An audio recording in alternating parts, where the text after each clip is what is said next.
جو خلق محمدی کا جو نمونہ ہے وہ کون سا ہے؟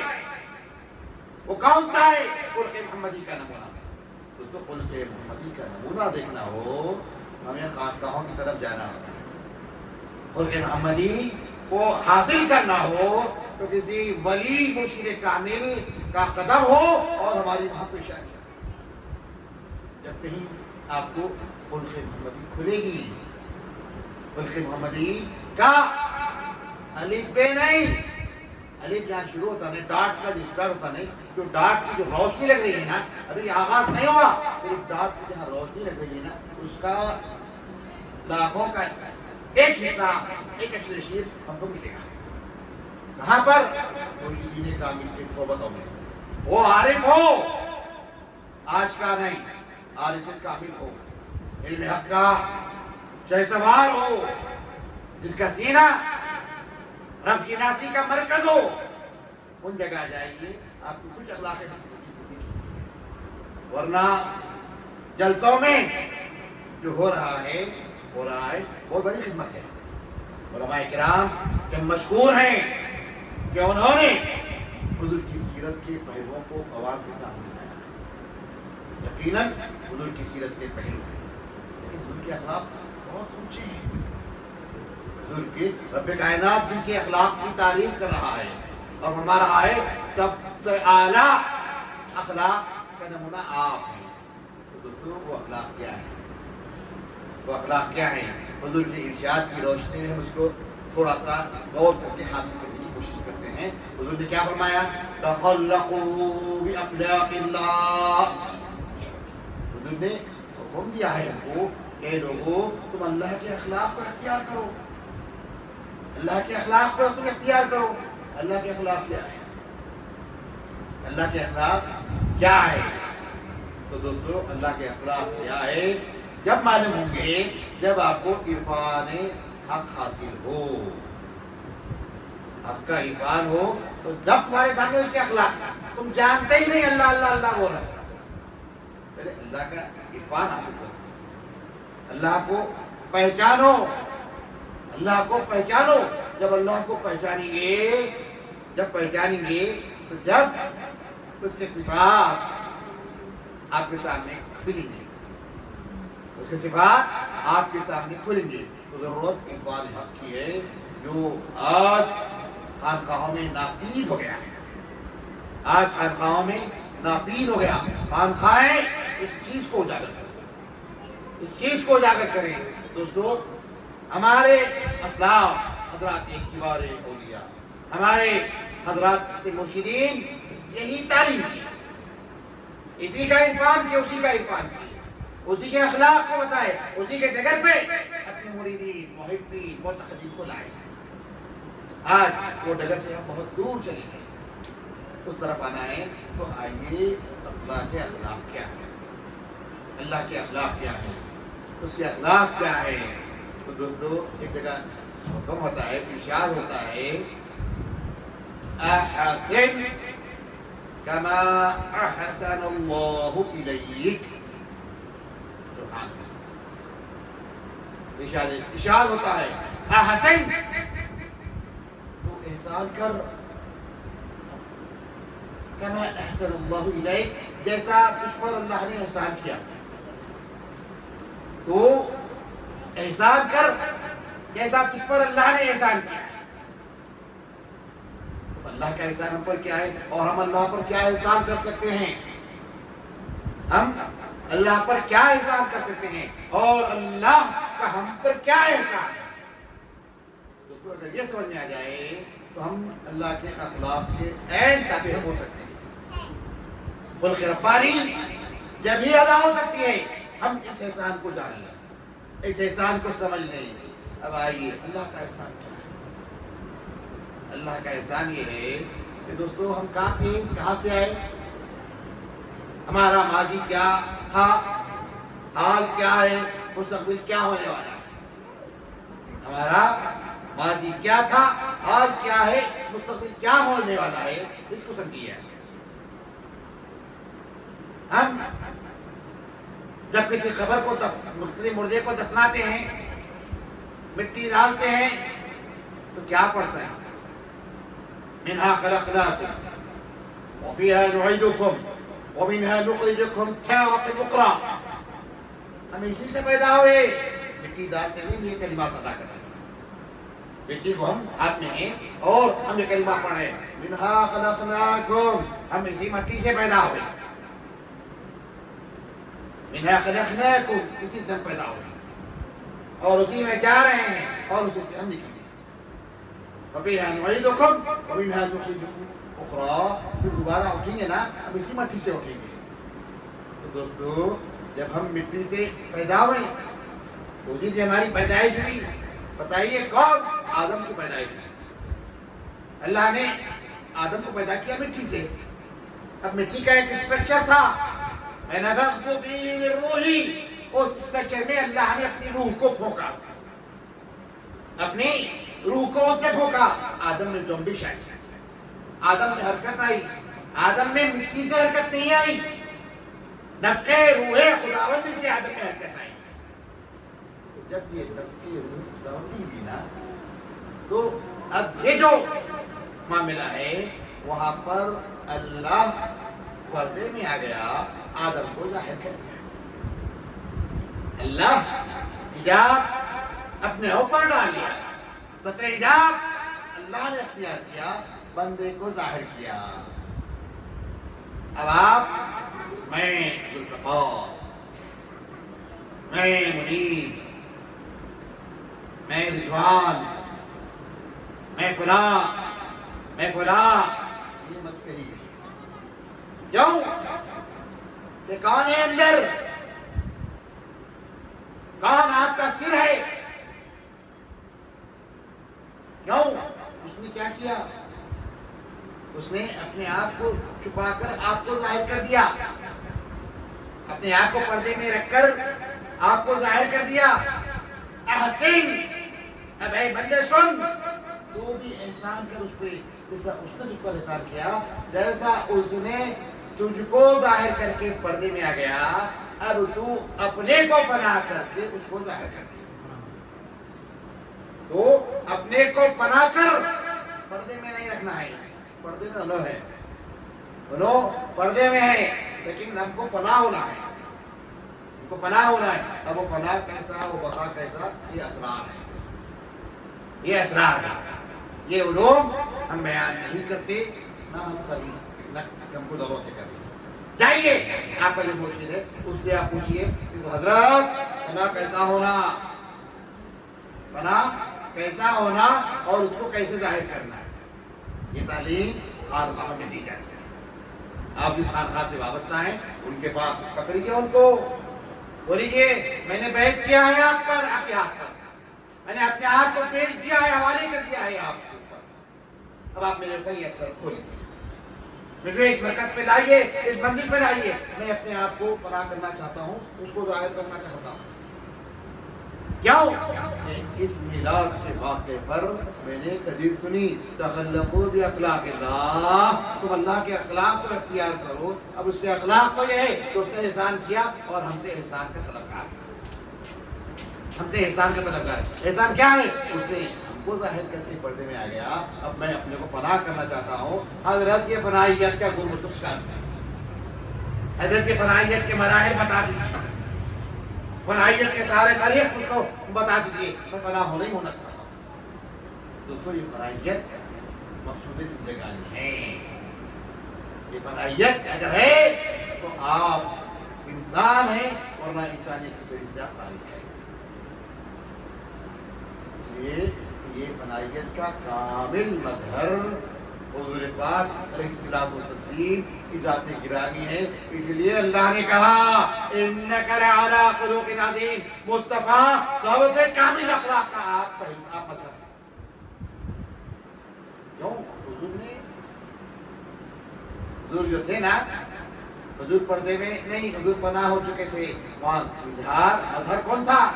مظہر ذات کردگار تھے، رب وہاں پر مظہر تھا، رب کا کامل مظہر شان مصطفیٰ ہے، کامل مظہر حضور پاک کی ذات گرامی ہے۔ دیکھیے کیسے کیسے جب پناہ ہوئے نا حضور جب فنا ہوئے کون؟ میں نہیں، میں بولوں گا تو چھوٹی زبان بڑی بات ہوگی، چھوٹی زبان بڑی بات ہوگی. بند نواز کی زبان سنا دیتا ہوں. بند نواز تو اور ہماری گفتگو صوفیہ اور خانوادہ کے افراد سے ہے. ہماری گفتگو کا مخاطب صوفیہ اور خانوادہ خانوادے کے افراد. ہر ایک کے ساتھ ہماری گفتگو کا عنوان نہیں ہے.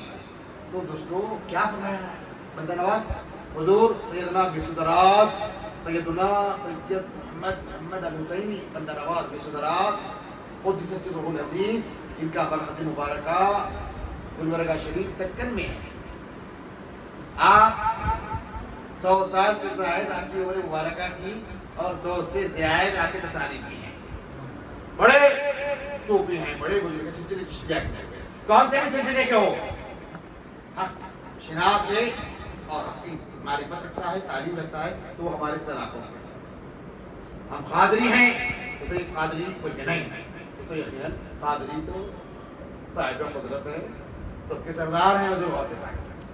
سارے اولیاء تحت قدمی حضور نے کہہ دیا، میرے قدم کے سارے اولیاء حضور غوث پاک کے قدم کے تحت ہیں. جس کی تصدیق اور جس کی اظہار عثمان ہارونی نے بھی کیا، خواجگان نے بھی کیا، سارے اولیاء نے کیا. میرے سر پہ نہیں، میرے سر اور میرے آنکھوں پر کیا تمہارا. بہرحال کسی بھی سلسلے کا ہو، چشتیہ ہو، سہروردیہ ہو، نقشبندیہ ہو، شاذلیہ ہو، دنیا کے جتنے سلاسل ہیں اور سب کا محور یہی ہے. بند نواز فرماتے ہیں، میں حضور کی فلاحیت کی ایک مثال بند نواز کی زبان سے دینا چاہ رہا ہوں. میری زبان چھوٹی ہے، دل اس میں آ سکتی ہے، پکڑ جا سکتی ہے. اس لیے میں نے بند نواز کی ربائی آپ کے سامنے پیش کر دیتا ہوں. بند نواز نے کہا، پانی میں نمک ڈال بسا دیکھنا اسے. پانی میں نمک ڈال بسا دیکھنا اسے. جب بھول گیا نمک تو نمک بولنا کیسے. ایک گلاس ہے، اس میں ایک نمک کا لونگا ڈال دیجیے، پھر تھوڑے کے بعد تھوڑی دیر کے بعد آپ ہاتھ آ کے ڈٹو لیجیے، آپ کو نمک کچھ نہیں ملے گا. نمک ہے ہی نہیں. کیوں کہ وہ نمک پانی میں گھل گیا ہے، نمک پانی میں ضم ہو گیا ہے. بند نواز فرماتے ہیں، پانی میں نمک ڈال بسا دیکھنا اسے. جب گھل گیا نمک تو نمک بولنا کیسے. یوں گولے خودی، یوں گھولے خودی خدا ساتھ مصطفیٰ. یوں گھولے خودی خدا ساتھ مصطفیٰ. جب گھل گئی خودی تو خدا بولنا کیسے. جب گھل گئی خودی تو خدا بولنا کیسے. تو دوستو یہ خودی جب فنا ہوتی ہے، جب ہم اپنے آپ کو فنا کرتے ہیں تو دوستو وہاں پر مظہر ذات ہوتی ہے، مظہر ذات ہوتی ہے، اور اس کا ظہور کی کامل ترین شخصیت حضور پاک علیہ الصلوۃ والسلام. حضور پاک کامل ترین مثال مظہر کردگار. دوستو اس کی ہوگی نا بات. اب اس کو آپ قرآن سے دیکھتے جائیں. قرآن کی ساری آیات اس کی تصدیق کرتے جائیں گے، سارے آیات اس کی تصدیق کرتے جائیں گے، آپ کو بتاتے جائیں گے کہ کیسا کیسا یہاں پر ذات ظاہر ہے، کیسے کیسے ذات ظاہر ہے. قرآن میں ایک جگہ ارشاد ہوتا ہے، اطیعوا اللہ واطیعوا الرسول. اے لوگو اللہ کی اطاعت کرو اور رسول کی اطاعت کرو. اللہ اور اس کے رسول کی اطاعت کرو. بات درست ہے، یقیناً سمجھنے آنے والی بات ہے. پھر ایک جگہ ارشاد ہوتا ہے، وہی قرآن میں ایک جگہ ارشاد ہے، من یطیع الرسول فقد اطاع اللہ. دیکھیں کیسے ذات ظاہر ہے. ارشاد ہو رہا ہے، اس نے رسول کی اطاعت کی، در حقیقت اس نے اللہ کی اطاعت کی. اطاعت رسول کی ہو رہی ہے. آپ کے سامنے ذات مصطفیٰ ہے، لیکن رب کہہ رہا ہے در حقیقت اس نے خدا کی اطاعت کی. مظہر میں جو مظہر ہے اس طرف اشارہ ہو رہا ہے. اب وہاں جو ظہور ہے حضور کا وہاں ظہور حق ہے. یہاں پر اگر سمجھ نہیں آیا اور ایک جگہ دیکھیے آپ سارا قرآن ہے. قرآن کوئی اسرار کی تعلیم اسرار کی بات نہیں. قرآن ہر ایک کے ہاتھ میں. قرآن ہر ایک کے ہاتھ میں ہے. آپ پڑھیے قرآن. اس جگہ جب فتح مکہ کا واقعہ میں نے ابھی کہا ایک موقع ایسا آیا اس کے قبل کیا ہوا بیعت رضوان ہوئی حیات رضوان ہوئی صحابہ نے سب آئے اور بیعت کے موقع آیا تھا. تفصیلات نہیں بتاتا ہوں لیکن سب نے اس بات پر عہد کیا کہ ہم قصاص عثمان لے کر جائیں گے. قصاص عثمان پر بیعت ہوئی. ایک مسلمانوں میں ایک افواہ پھیل گئی تھی کہ حضرت عثمان بن عفان کو شہید کیا گیا. حضور نے صحابہ کو بلایا کہا آؤ بیعت کرتے ہیں ہم عہد کرتے ہیں ہم میثاق کرتے ہیں کہ عثمان کا جس نے جو قتل کیا ہے اس سے ہم قصاص لے کر جائیں گے. سارے صحابہ بیعت کی ہاتھ رکھے. میں عہد کرتا ہوں. ہزاروں صحابہ بیعت رضوان میں بیعت کی. دوستو اس واقعے کو قرآن منتقشی کرتے ہوئے ارشاد فرما رہا ہے ید اللہ فوق ایدیہم. دیکھیے ہاتھوں پر سب سے اوپر ہاتھ کس کا ہے؟ سب سے اوپر ہاتھ حضور اکرم صلی اللہ علیہ وسلم کا ہے. اور قرآن اس طرف اشارہ کرتے ہوئے کہہ رہا ہے ید اللہ فوق ایدیہم. اے لوگوں تمہارے ہاتھوں پہ اللہ کا ہاتھ. چلو ٹھیک ہے یہاں بھی کچھ چیزیں تعبیرات کی جا سکتی ہیں. اور ایک آگے آئیے جنگ بدر ہوئی. جنگ بدر ہوئی. حضور کی کیفیت کیا تھی؟ حضور کی جو کیفیت تھی اس کو دنیا نے اس کو لکھا حدیث میں بعنوان حد تک پہنچی. اضطراری کیفیت حضور کی تھی. بے چینی و بے قراری تھی. حضور سر پر سجود تھے. التجا و متجی وہ تھے رب کائنات کے حضور. گریہ مزاری حضور فرما رہے تھے. کلمات حضور کے ہیں. ایسی کیسی کلمات ہیں؟ ایک موقع پہ حضور نے فرمایا رب کی طرف متجی ہوتے ہوئے التجا کرتے ہوئے حضور اس کے حضور یہ کلمات کہہ رہے ہیں الہ العالمین تیری یہ چھوٹی سی جماعت ہے بدری جماعت اہل بدر کی یہ چھوٹی سی جماعت ہے روح زمین میں یہی ہے جو تیرے نام لیوا جو تیری توحید کا پرچار کر رہے ہیں اور پرچار کرنے والے. اگر یہ مٹ جائے آج بدر میں اگر آج کے بدر کے معرکے میں اگر یہ شہید ہو جائیں الہ العالمین تیرا نام لینے والا بھی کوئی نہیں رہے گا. تیرا نام لینے والا کوئی نہیں رہے گا. تو یہ حضور کی گریہ وزاری کی کلمات یہ حضور کے ارشادات مبارک آئے تو بدر میں حضور نے ارشاد مبارک. جب یہ موقع آیا ایسی اضطراری کیفیت میں حضور نے کیا کیا؟ اپنا ہاتھ میں ریتی لی. اپنے ہاتھ مٹھی میں ریتی لی اور اس ریتی کو کفاران قریش کی طرف حضور نے پھینکا. جو لشکر حضور سے مزاحم تھا جو حضور سے مسلمانوں سے جو لشکر لانے آیا تھا دوستو اس مٹھی پر ریتی کو حضور نے کفاران قریش کی طرف پھینکا. یہ منظر کشی قرآن اپنی ان الفاظ سے قرآن اس منظر کشی کو ہمارے سامنے بیان فرما رہا ہے. وما رمیت اذ رمیت ولکن اللہ رمی. وما رمیت اذ رمیت ولکن اللہ رمی. مصطفیٰ تو تم نے اپنے ہاتھ میں کنکری لے کر ان کی طرف پھینکا کہ تم نے نہیں پھینکا. وما رمیت آپ نے نہیں پھینکا ولیکن اللہ رما لیکن اللہ نے پھینکا ہے. دیکھیے پوری بات پورا مظہر پورا واقعہ کیا بتا رہا ہے؟ حضور نے پھینکا لیکن رب کیا کہہ رہا ہے؟ اللہ نے. تو دوستو یہ بات بڑی آسان ہے بڑی سہل ہے. اس میں تعویلات کی ضرورت نہیں ہے. کسی مشکل قابل کو تلاش کرو کسی عارف کی سنگت میں جاؤ سب سمجھ میں آئے گا. وہ ایک علم ہے بہت بڑا علم ہے بہت بڑا علم ہے. علم حق جس کو کہتے ہیں علم اسرار اس کو کہتے ہیں. جب کھلتے ہیں نا یہ ساری چیزیں آپ کے سامنے آئینے کی طرح عیاں ہوتی جائیں گی. ولیکن اللہ رما، اللہ نے جیسا پھینکا اللہ پھینکا. بولیے قدرت قدرت یقیناً قدرت خدا کی ہے، ادھر بھی قدرت خدا کی ہے. جن کے پر پھینکا وہ بھی اللہ کے بندے ہیں. لیکن جو بات علم حق کی ہم کو حاصل ہو رہی ہے کہ دوستو وہاں حضور فنا تھے، بقا ذات خدا. ایک پارٹی بات ہے، پارٹی کا ماحولہ ہے یا شعر کا ایک حصہ ہے. مصرے ایک شعر ہے کہ دو مصرے ہیں. کسی شاعر نے بہت خوب کہا محمد خدا نیست. دیکھیے ہمارا عقیدہ حضرت صوفیہ کا عقیدہ آپ کے سامنے آ رہا ہے. محمد خدا نیست سے خدا جدا نیست. سبحان اللہ. دیکھیے ہم محمد کو رب نہیں مانتے، مظہر ذات کردگار مانتے ہیں.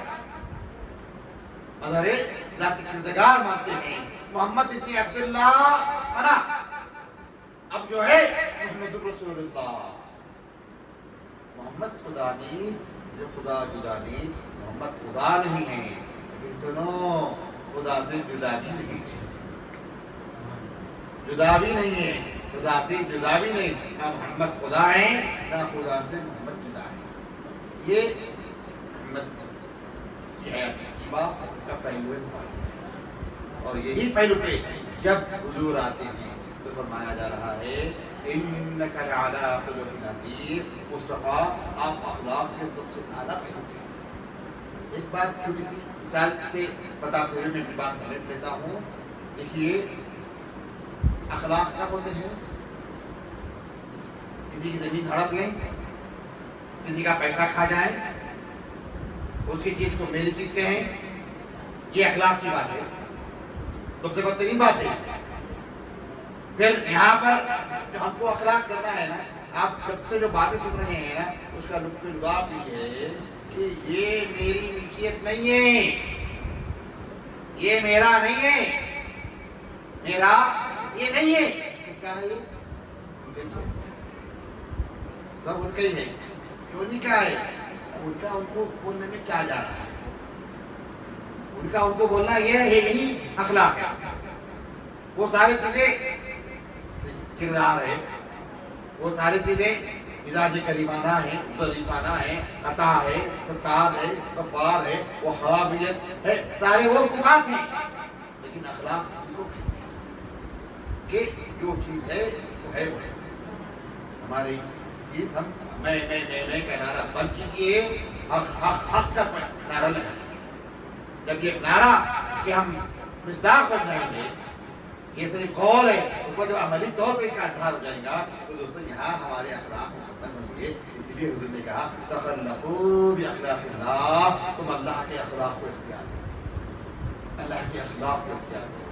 اللہ کے اخلاق کو اختیار کرنے کا یہ پہلو ہے.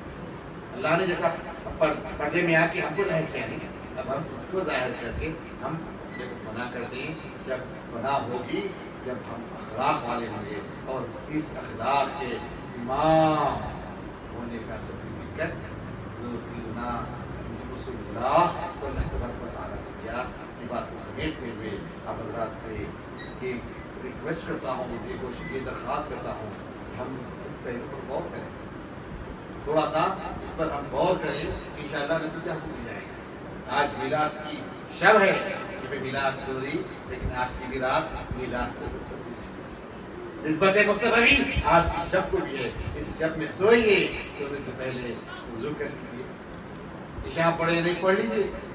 آج بہت روزہ نکالے، فجر پڑھے کہ نہیں پڑھے، رات کو جگہ بھی تھے نا جشن میں مناتے، فجر پڑھے نہیں پڑھے ٹھیک ہے کوئی بات نہیں. زور بھی بس روڈوں پہ ہو گئی ہوگی. اثر تو بھول جائیے، یوں آتا ہی اتر جاتا ہوتا اثر کا وقت، یوں آتا یوں دیکھے گا نا، ٹائم بھی نہیں ملا، دیکھے چلے گا جو ماشاء. اب مغرب بھی کیا ہے، وہ بھی بیچاری کا لمیٹڈ ٹائم ہی نہیں، اور وہ ٹائم تو بڑی مصروفیت کا ہے. تو بہرحال اب جائیے، وضو کریے، فجر کی بھی قضا کریے، ظہر کی بھی کریے، عصر کی بھی کریے، مغرب کی بھی کریے.